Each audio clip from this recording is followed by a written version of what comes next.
Unique history facts.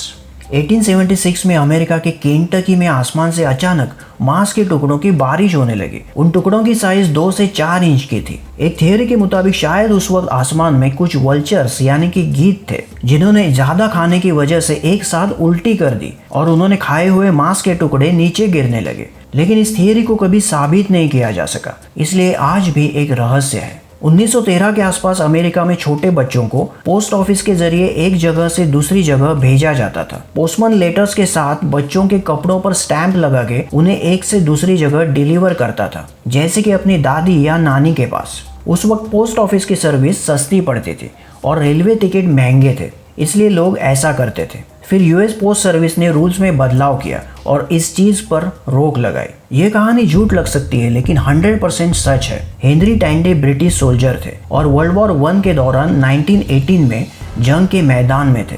तब उन्होंने देखा कि गहरे धुएं में से चलते हुए एक आदमी उनकी तरफ आ रहा था। उन्होंने तुरंत अपनी राइफल उठाई, लेकिन उन्हें पता नहीं था कि वो आदमी दुश्मन की तरफ से है या अपना ही सोल्जर है। लेकिन जैसे वो आदमी नजदीक आया, हेनरी ने देखा कि उसने जर्मन यूनिफॉर्म पहन रखा था। जर्मन सोल्जर को लगा कि अब वो नहीं बच सकता, लेकिन वो जर्मन सोल्जर अनआर्म्ड था, मतलब उसके पास हथियार नहीं थे और वो जख्मी भी था। इसलिए ब्रिटिश सोल्जर हेनरी टैंडे ने उसे जाने दिया और वो जर्मन सोल्जर था हिटलर। हिटलर ने आगे जाकर किए कारनामे देखकर हेनरी टैंडे को जिंदगी भर पछतावा हुआ कि उस दिन अगर वो ट्रिगर दबा देते तो इतिहास कुछ और हो सकता था।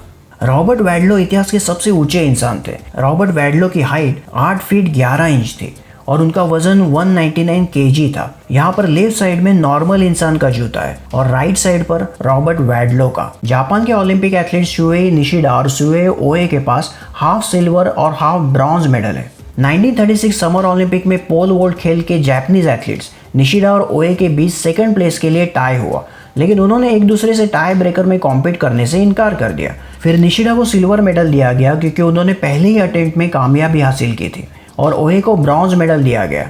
फिर जापान लौटने के बाद उन्होंने अपने मेडल्स को हाफ कट किया और उसे इस तरह से जोड़ा कि दोनों प्लेयर्स को हाफ सिल्वर और हाफ ब्रॉन्ज मेडल मिल गए। इसे मेडल ऑफ फ्रेंडशिप के नाम से जाना गया। ये प्लेन है जिसका छत उड़ गया था। 1988 में अलोहा एयरलाइंस की फ्लाइट हवाई के होनोलुलु जा रही थी। अनकंट्रोल डीकम्प्रेशन की वजह से हवा में उड़ते वक्त प्लेन की छत उड़ गई। उसके बाद प्लेन के अंदर तूफान जैसी हवा आने लगी और वहाँ पर ठंड भी बहुत ज़्यादा थी। लगभग 13 मिनट्स बाद पायलट ने प्लेन को हवाई के माउई आइलैंड के एयरपोर्ट पर लैंड किया। इस हादसे में सिर्फ एक मौत हुई और वो थी फ्लाइट अटेंडेंट क्लैरिबल लैंसिंग, जो छत उड़ने के बाद प्लेन के बाहर उड़ गई थी, जिसकी बॉडी कभी मिली ही नहीं। ये जैकी नाम का लायन है जो MGM के लोगो में था, जिसे कार्टून या मूवी शुरू होने से पहले आपने ज़रूर देखा होगा। लेकिन इसकी विशेष बात यह है कि 6 एक्सीडेंट्स होकर भी ये उसमें से बच गया था। 2 ट्रेन एक्सीडेंट्स, स्टूडियो में हुआ विस्फोट, अर्थक्वेक, डूबता हुआ जहाज और एक प्लेन क्रैश। इस प्लेन के पीछे लायन के लिए पिंजरा बनाया गया था। प्लेन ने टेक ऑफ लिया, लेकिन प्लेन में ज़्यादा वजन हो गया था क्योंकि लायन का वजन 150 केजी था और वजन से प्लेन नीचे आकर क्रैश हो गया। लेकिन इसमें भी लायन बच गया, इसलिए लायन को लियो द लकी नाम से जाना जाता है। लाइक कर देना, सब्सक्राइब कर देना। वीडियो देखने के लिए धन्यवाद।